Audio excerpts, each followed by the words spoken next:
Nosaltres som el grup Nanogeo de l'Escola Sagrada Família. Aquest grup està format per l'Eva, l'Euna, el Biel, el Quim i jo, el Germán. El nostre nanorobot es diu Tutor Nano.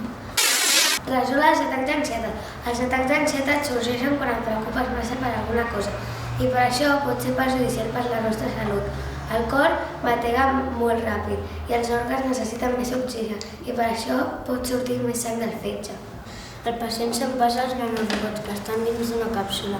Baixen fins a l'estómac i allà els àcids desfan la càpsula. Però els nanorobots segueixen el seu camí fins a arribar a la sang i de la sang al cervell, ja que tenen uns receptors que saben on han d'anar i allà llencen l'ansiolític. Com que són molt petits, anirà més ràpid i els efectes secundaris seran menors. Els nanorobots són esfèrics. Els gomets representen els receptors. Dins porten ansiolític. I quan arriba al cervell, per un forat desprèn el medicament. Els nanorobots han de ser d'un material molt resistent i la càpsula d'un material que es desfaci.